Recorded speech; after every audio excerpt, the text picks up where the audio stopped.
اللهم صل على سيدنا ونبينا ومولانا محمد النبي الأمي وآله وأصحابه وبارك وسلم. اللهم افتح علي فتوح العارفين بحكمتك وانشر علي رحمتك وذكرني ما نسيت يا ذا الجلال والإكرام. صلی اللہ تعالی علی خیر خلقہ سیدنا محمد وآلہ واصحابہ اجمعین برحمتک یا ارحم الراحمین. نحمده ونصلی ونسلم علی حبیبہ الکریم. اما بعد فأعوذ بالله من الشيطان الرجيم. بسم الله الرحمن الرحيم. إذا جاء نصر الله والفتح أرأيت الناس يدخلون في دين الله أفواجا فسبح بحمد ربك واستغفره إنه كان توابا. آمنت بالله صدق الله مولانا العظيم وصدق رسوله النبي الكريم ونحن على ذلك لمن الشاهدين والشاكرين والحمد لله رب العالمين. مقتدر باعظمت علماء اہل سنت و برادران ملت، السلام علیکم ورحمۃ اللہ وبرکاتہ. آئیے جی لگا کر سب سے پہلے ہم اور آپ انتہائی محبت کے ساتھ یک زبان و یک خیال ہو کر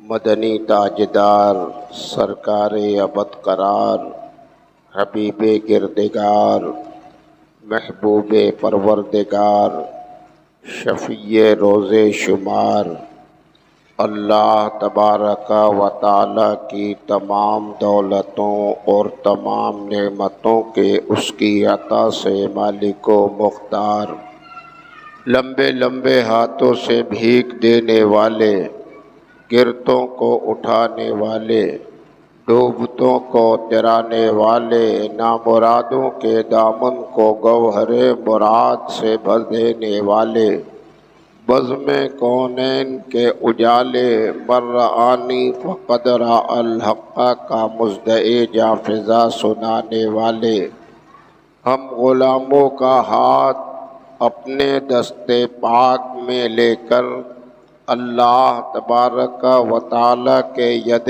قدرت میں پہنچا دینے والے، کاشف الکروب، ماحی الحوب، شفیع الذنوب، دانائے جمیع خفایا و غیوب، حضور اکرم تاجدار عرب و عجم، مالک رقاب امم، نبی محترم، رسول مکرم، نور مجسم، سرکار احمد مجتبی محمد مصطفیٰ علیہ تحیۃ والصلاۃ کی بارگاہ بے کس پناہ میں جھوم کر بآواز بلند درود و سلام کا نذرانہ پیش کرے اور سب مل کر پڑھیں اللہم صلی علی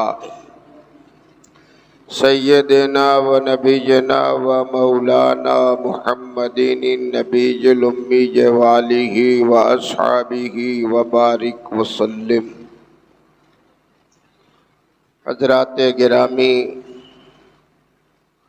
رحمت کا خزینہ، برکت کا مہینہ ربیع النور شریف اب ہم سے اور آپ سے رخصت ہو رہا ہے. کل 29 تاریخ تھی، چاند کی شرعی شہادت اب تک موصول نہیں ہوئی، لہذا آج 30 تاریخ ہے۔ اگر شہادت موصول ہو گئی تو سمجھ لیا جائے کہ یہ مہینہ رخصت ہو گیا یا آج ہو ہی جائے گا۔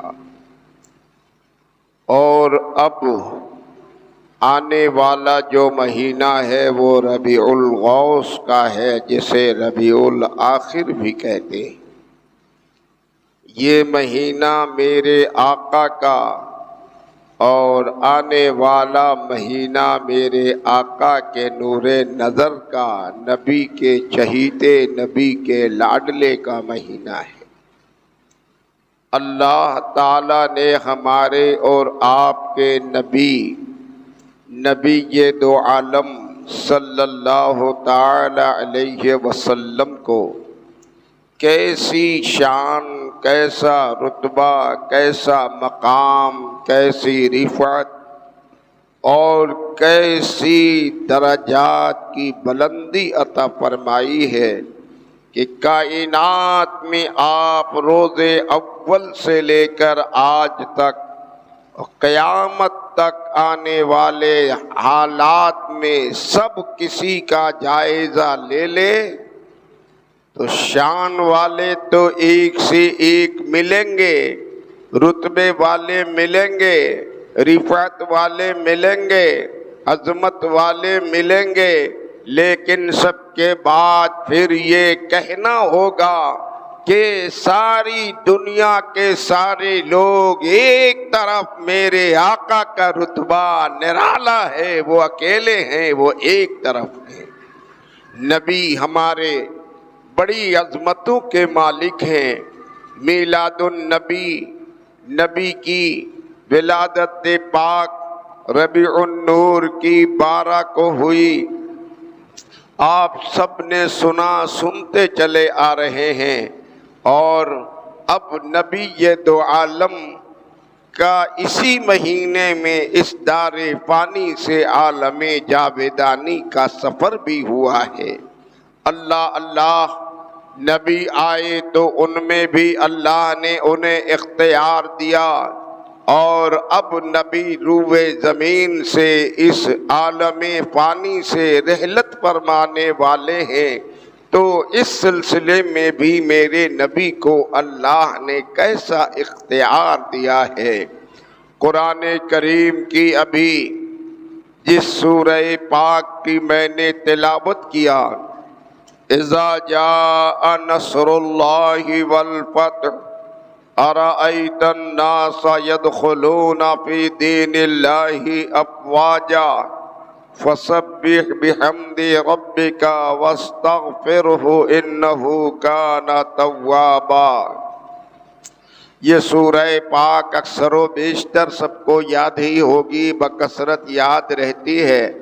قرآن کریم کی یہ وہ سورہ پاک ہے جس میں بظاہر مزدعی جانفزا سنایا گیا ہے، پیغام مسرت دیا گیا ہے، اور کامیابی، کامرانی، فتح مندی، اللہ کی نصرت کا بیان ہے۔ لیکن در حقیقت یہ سورہ پاک میرے نبی یہ دو عالم کی دنیا سے رحلت فرمانے کا بھی اس میں پیغام ہے۔ چنانچہ اللہ تعالیٰ نے ارشاد فرمایا، اذا جاء نصر اللہ والفتح، اور جب کہ آ گئی اللہ کی مدد اور فتح۔ کس معاملے میں؟ یعنی بددینوں کو دیندار بنانے میں، گمراہوں کو ہدایت دینے میں، معبود حقیقی کی پہچان کرانے میں، زندگی گزارنے کا سلیقہ دینے میں، ہر چیز میں آپ نے سن لیا ہے کہ نبی یہ دو عالم کی آمد سے پہلے جیسا جہالت کا دور تھا، اس پورے دور کو ہی دور جہالت کہتے ہیں۔ کسی کو نہ جینا آتا، نہ شعور تھا، نہ بندگی آتی، نہ سلیقہ تھا۔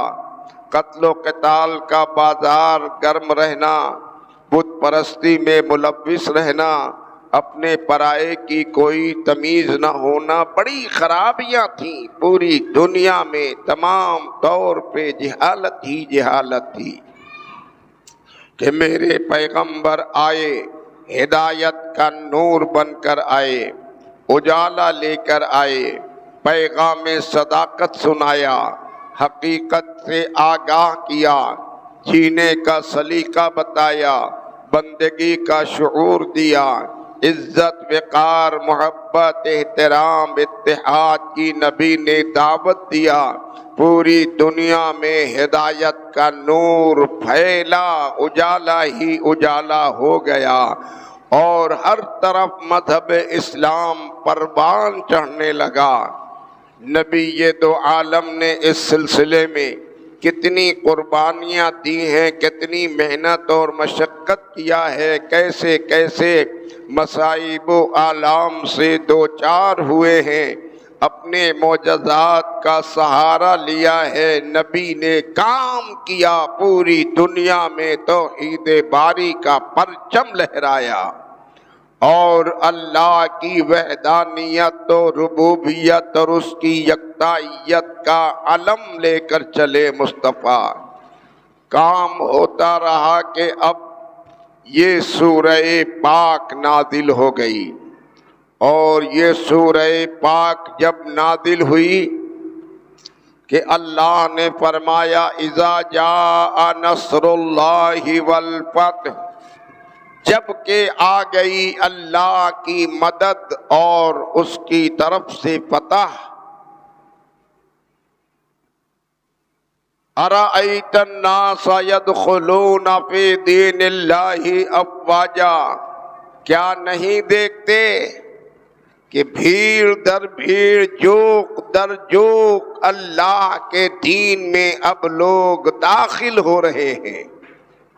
یہ بڑی خوشی کی بات ہے، سن کے ہی آدمی کا نظریہ بلند ہو جائے گا، حوصلہ بلند ہو جائے گا، مسرت و شادمانی ہر طرف پھیل جائے گی کہ بے شک جو میرے پیغمبر نے کام کیا، جس لیے نبی آئے، وہ کام اب کامیاب و کامران ہو گیا، اور قرآن نے ضمانت دے دیا کہ اللہ کی جانب سے مدد آ گئی، اللہ کی جانب سے فتح مل گئی، اور اب تو ہر طرف فوج در فوج، جوق در جوق لوگ داخل اسلام ہو رہے ہیں، اللہ کے دین میں داخل ہو رہے ہیں۔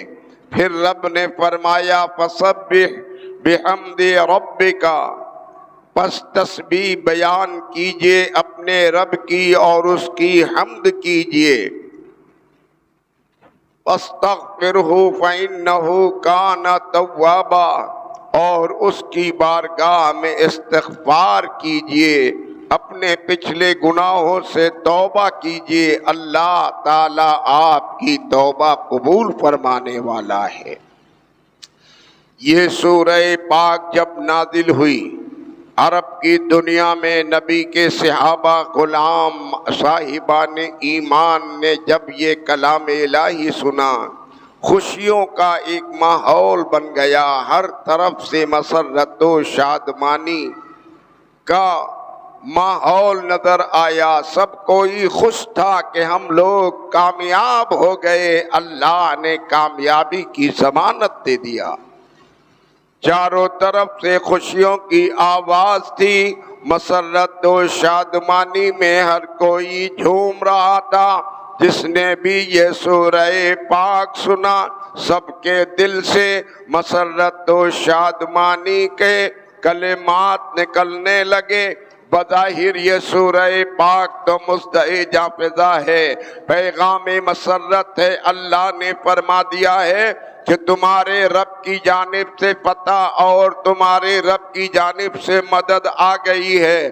اب اللہ کے دین میں لوگ کثیر تعداد میں داخل ہو رہے ہیں، لہذا خدا کی حمد کیجئے، اس کی تسبیح کیجئے اور اس سے استغفار طلب کیجئے، وہ توبہ قبول کرنے والا ہے۔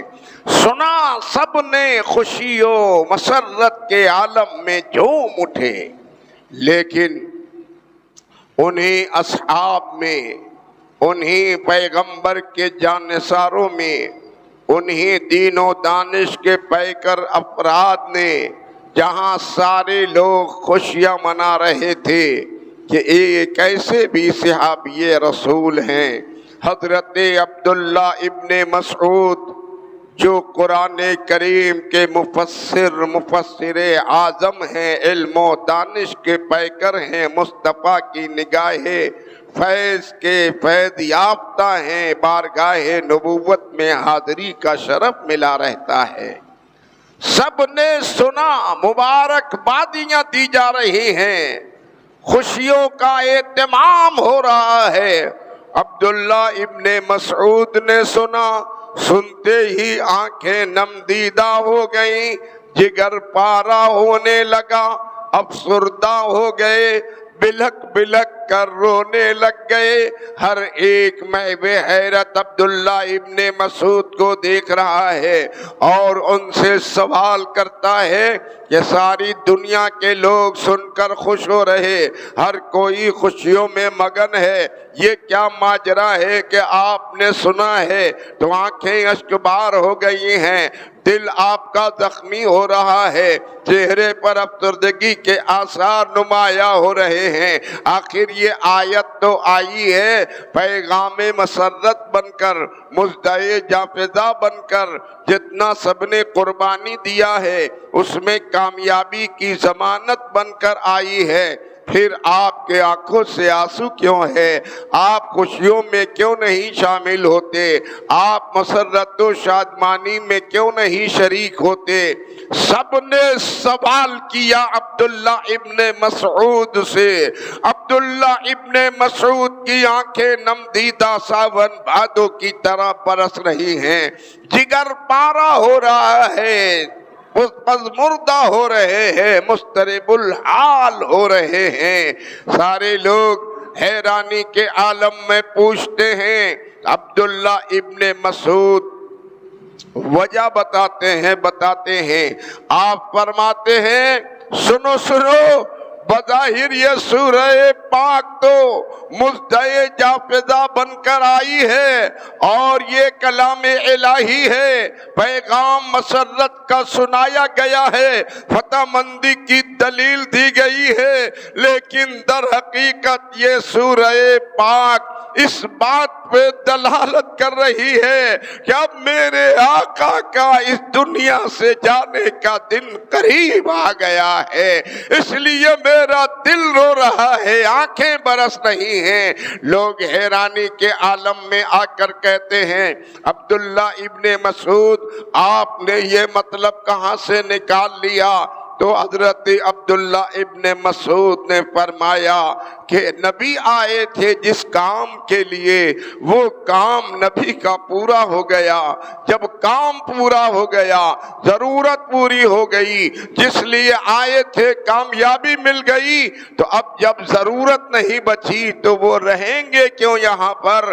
گویا اس کا ایک پہلو یہ سامنے آ گیا ہے کہ نبی اب اس روح زمین سے جانے والے ہیں۔ یہ حضرت عبداللہ ابن مسعود نے تفسیر بیان کر دی، لوگوں کے ذہن و فکر میں یہ بات بھی بس گئی، اور ادھر وہی ہوا جو عبداللہ ابن مسعود نے کہا ہے، مرضی مولا ہے، رب قدیر کا منشا ہے کہ نبی یہ دو عالم ہیں، شدت بخار میں گرفتار ہو جاتے ہیں۔ سفر المظفر شریف کا آخری اشرہ چل رہا ہے کہ اللہ کے پیارے نبی شدت بخار میں گرفتار ہوتے ہیں۔ اب یہ جو بخار کی شدت آپ کے جسم مطہر پہ طاری ہوئی تو بخار اترنے کا نام نہیں لیتا، دن گزرتے رہے حالت دگرگو ہوتی رہی۔ میرے خدا نے میرے مصطفیٰ کو کتنا اختیار دیا ہے۔ بدعقیدوں کو پیغام سنا دیجئے، جو بدعقیدے یہ کہتے ہیں جس کا نام محمد یا علی ہے وہ کسی چیز کا مالک و مختار نہیں۔ ارے نادانو، گستاخی کی باتوں سے باز آ جاؤ۔ نبی کو ہمارے خدا نے ایسا اختیار دیا ہے، دنیا کا قاعدہ ہے، ہر کوئی جانتا ہے اس دار فانی میں نہ کوئی اپنی مرضی سے آتا ہے، نہ اس دار فانی سے کوئی اپنی مرضی سے جاتا ہے۔ شاعر نے کہا ہے، لائی حیات آئے قضا لے چلی چلے، نہ اپنی خوشی آئے نہ اپنی خوشی چلے۔ دنیا میں کوئی آج تک نہ اپنی مرضی سے آیا ہے اور دنیا سے آج تک کوئی اپنی مرضی سے گیا نہیں ہے، بلکہ یہاں مرضی مولا ہوتی ہے۔ اللہ تعالی جسے چاہتا ہے دنیا میں بھیج دیتا ہے اور جب تک چاہتا ہے رکھتا ہے۔ جب اللہ کی مرضی ہوتی ہے زندگی کے دن پورے ہوتے ہیں، پھر اللہ انہیں طلب کر لیتا ہے۔ ہزار طاقت کے باوجود کوئی رک نہیں پاتا۔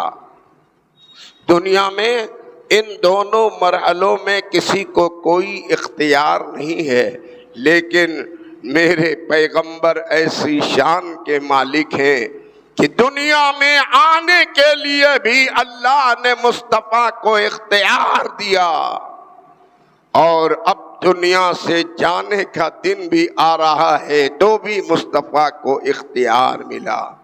آپ نے جمعہ گزشتہ میں سنا تھا کہ میرے پیغمبر کیسی شان کے مالک ہیں۔ حسان ابن ثابت نے کہا تھا، کانکا قد خلقت کما تشاء، گویا کہ نبی آپ ایسے پیدا ہوئے جیسے کہ آپ نے چاہا ہے۔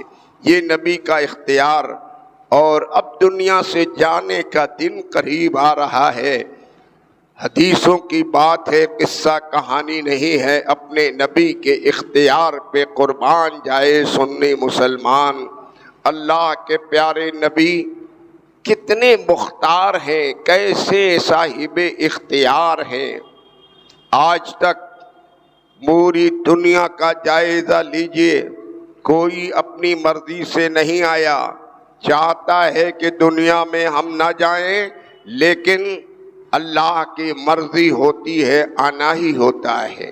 آ گئے دنیا میں، دنیا کے رنگ و روغن کو دیکھا، زیب و زینت کو دیکھا، آرائش کو دیکھا، جی لگ گیا، اور اب چاہتا ہے کہ دنیا سے نہ جائیں تو یہ بھی اس کا چاہا پورا نہیں ہوتا۔ ایک لمحے کی مہلت نہیں ملتی۔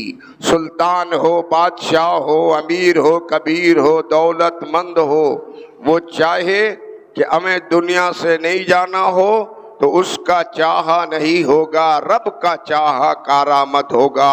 فرشتے پہنچ جاتے ہیں، ملک الموت پہنچتے ہیں اور کہتے ہیں چلو اب تمہاری روح قبض کرنا ہے۔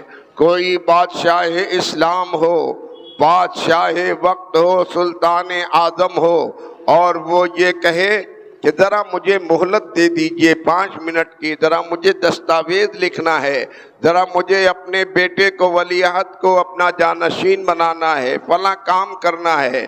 فرشتے کہیں گے 1 سیکنڈ کی مہلت نہیں ہے۔ کوئی 7 طبق زمین کے نیچے چلا جائے، جب بھی فرشتے پہنچ جاتے ہیں روح قبض کر لیتے ہیں۔ کوئی شیش محل بنوا لے، پورے گھر میں پورے مکان کو پیک کر دے، جب بھی فرشتوں کا آنا محال نہیں ہوتا۔ جو جہاں رہتا ہے بلا تکلف ملک الموت اس کے قریب پہنچ جاتے ہیں، اپنا کام کرتے ہیں، روح قبض کرتے ہیں، رخصت ہو جاتے ہیں۔ آج تک کوئی اپنی طاقت کی بنیاد پہ رک سکا ہے؟ فرشتے کسی کے یہاں آ کر انتظار کرتے ہیں؟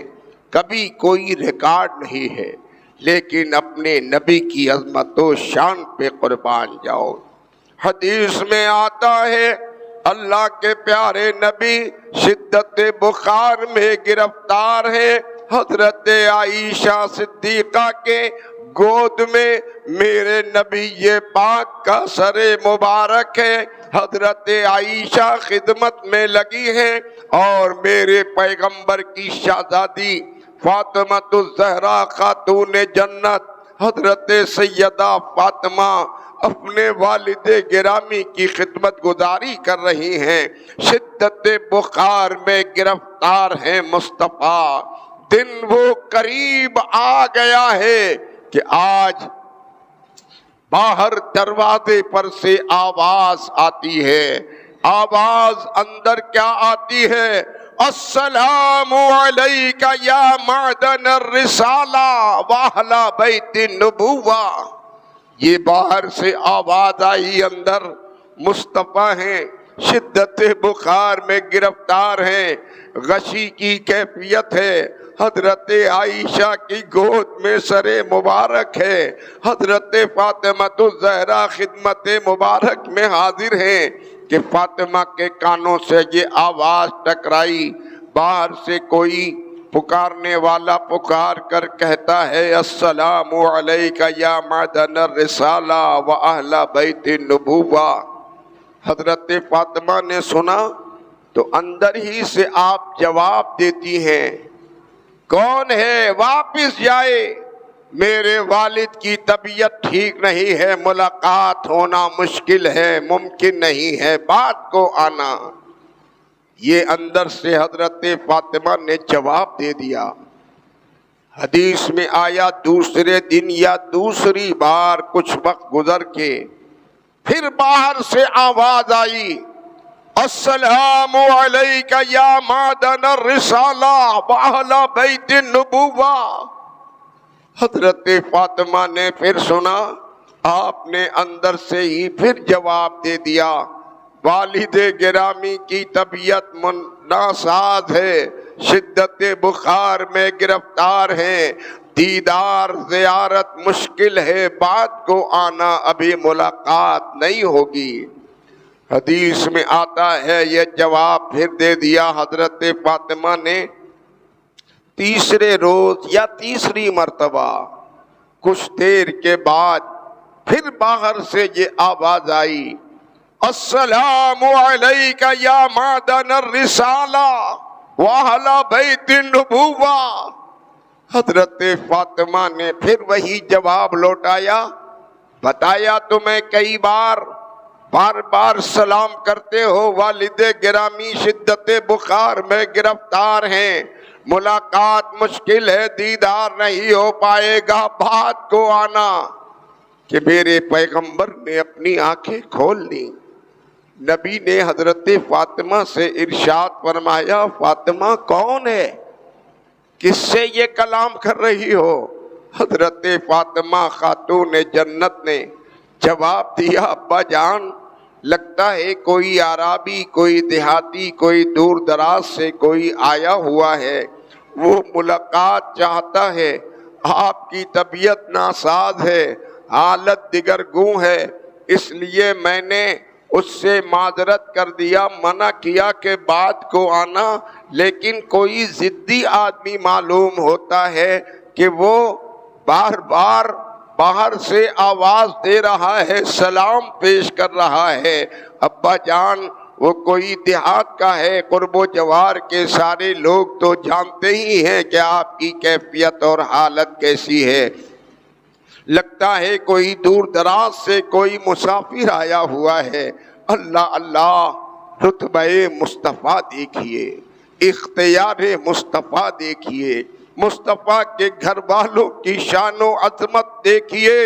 اللہ کے پیارے نبی نے سنا، نبی نے سن کر ارشاد فرمایا، اے فاطمہ، وہ کوئی عربی، کوئی دیہاتی نہیں ہے، وہ ملک الموت آئے ہوئے ہیں، فاطمہ اجازت دے دو کہ وہ اندر داخل ہو جائیں۔ اللہ اللہ، کون ہے دنیا میں ایسا جو آج تک فرشتے اس کے انتظار اجازت کے منتظر ہوں۔ کوئی نہیں، فرشتوں کو اجازت درکار نہیں ہوتی۔ یہ صرف ہمارے نبی کی شان ہے کہ فرشتے بھی آتے ہیں تو دہلیز مصطفیٰ پہ اجازت کے لیے منتظر رہتے ہیں۔ اور نبی ہی نہیں، نبی کی شہزادی فاطمہ سے مصطفیٰ فرماتے ہیں، فاطمہ اجازت دے دو کہ اندر آ جائیں، گویا کہ میرے نبی نے رہتی دنیا یہ پیغام دے دیا، میرے اختیار پہ باتیں کرنے والوں پہلے میری بیٹی فاطمہ کا اختیار دیکھو۔ فاطمہ اجازت دیں گی تو ملک الموت اندر آئیں گے، فاطمہ کی اجازت نہیں ہوگی تو باہر ہی کھڑے رہیں گے۔ استاد زمن مولانا حسن رضا بریلوی نے جب ہی کہا ہے بے اجازت ان کے گھر میں جبرائیل آتے نہیں، قدر والے جانتے ہیں قدر و شان اہل بیت۔ وقت اجازت نہیں دے رہا، وصال مصطفیٰ کی بات اور گفتگو ذرا دراز ہے، انشاءاللہ مزید باتیں پھر جمعہ آئندہ میں پیش ہوں گی۔ وآخر دعوانا ان الحمدللہ۔